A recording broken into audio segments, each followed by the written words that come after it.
kurang semangat. Semangat pagi. Pagi, yes.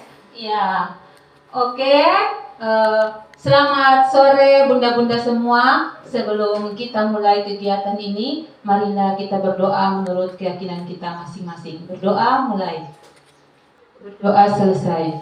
Materi yang akan saya bawakan pada sore hari ini yaitu pencegahan stunting melalui pengasuhan dan stimulasi anak usia 0 sampai 2 tahun. Jelas info dari saya, nama saya Zuleha Falum SPD, tempat tanggal lahir Ambon, 13 April 1970, asal dari KB Bukit Rahmat WIPA, status menikah dengan 2 anak, hobi membaca, FB Zuleha Falum, IG Lea Tanjung. Mungkin bunda-bunda sudah hafal. Ya, tujuan dari kegiatan ini yaitu peserta mengetahui kebijakan pemerintah terkait percepatan penurunan angka stunting. Kedua, peserta dapat mengetahui pengertian ciri-ciri penyebab dan dampak stunting. Tiga, peserta dapat memahami cara pencegahan dan penanganan. Ayo kita ice breaking sejenak. Bapak dan Ibu berpesan, mari kita saling menjaga. Ayo mulai peduli, dimulai kita sendiri.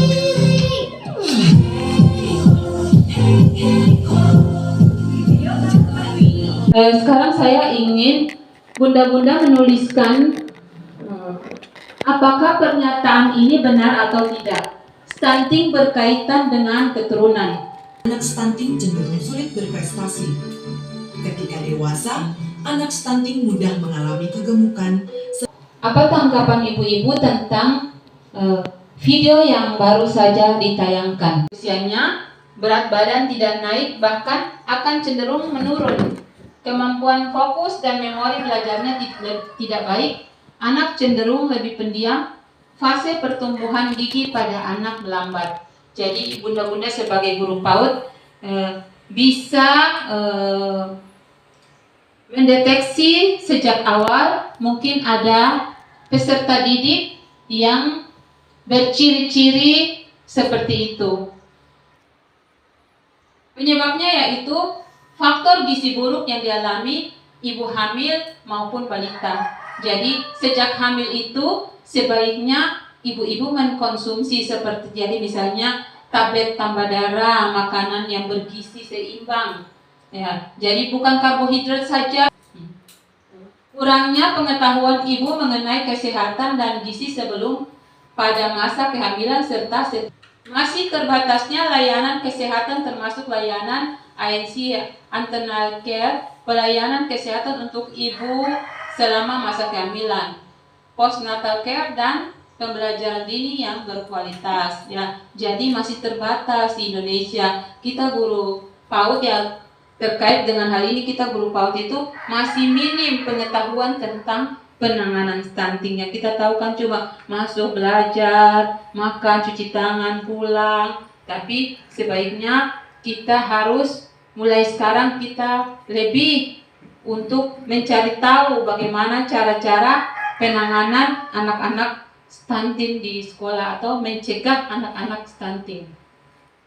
Masih kurangnya akses kepada makanan bergizi. Ada daerah-daerah tertentu yang makanan bergizinya itu saja. Dampak stunting, dampak dari stunting yaitu postur tubuh tidak optimal saat dewasa, lebih pendek ketimbang orang-orang seusianya.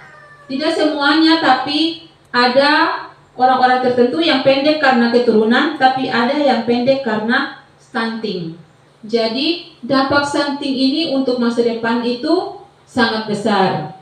Ya, kalau anak itu stunting waktu kecil, maka besarnya itu karena otaknya tidak bisa menyerap pelajaran dengan baik, maka pekerjaannya juga mempengaruhi. Kalau pekerjaannya itu mempengaruhi, berarti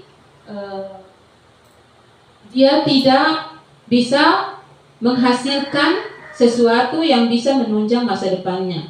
Jadi sekolah bisa mengadakan kelas orang tua dan nanti bekerja sama dengan posyandu atau pihak puskesmas untuk memberikan stimulasi tentang cara supaya waktu hamil itu apa sih yang harus dilakukan saat hamil supaya anaknya tidak stunting, gizi-gizi yang seperti apa, makanan seperti apa yang diberikan, terus cara pemberian ASI yang seperti apa yang harus kita berikan kepada anak-anak kita, terus empati yang seperti apa. Kesimpulannya yaitu percepatan penurunan stunting dapat dilakukan melalui 2 hal, yaitu pemenuhan layanan esensial dan terlaksananya elemen-elemen PAUD yang berkualitas. Jadi kita mengadakan kerjasama dengan puskesmas, membuat kegiatan pelibatan orang tua supaya kegiatan-kegiatan dan stimulasi-stimulasi tentang stunting ini bisa terlaksana. Ini, coba ada 1 orang saja yang bisa merefleksi kira-kira apa yang akan Anda lakukan selanjutnya agar dapat berkontribusi terhadap penurunan angka stunting di sekolah masing-masing. Terus apa yang akan Anda lakukan setelah pulang dari kegiatan ini? Refleksinya, pertanyaannya, apa yang inspirasi Anda dari materi ini? Yang menginspirasi saya setelah mengikuti kegiatan ini, saya lebih tahu apa tuh sebenarnya stunting, apa saja dampaknya, apa saja tanda gejalanya. Sebelum tadi, karena saya lupa tutup dengan pantun, kali ini saya akan tutup dengan pantun. Pohon berangan tempat bertemu, irangnya rasa si anak darah. Baiklah Tuhan membawa ilmu, binalah bangsa bangunkan negara.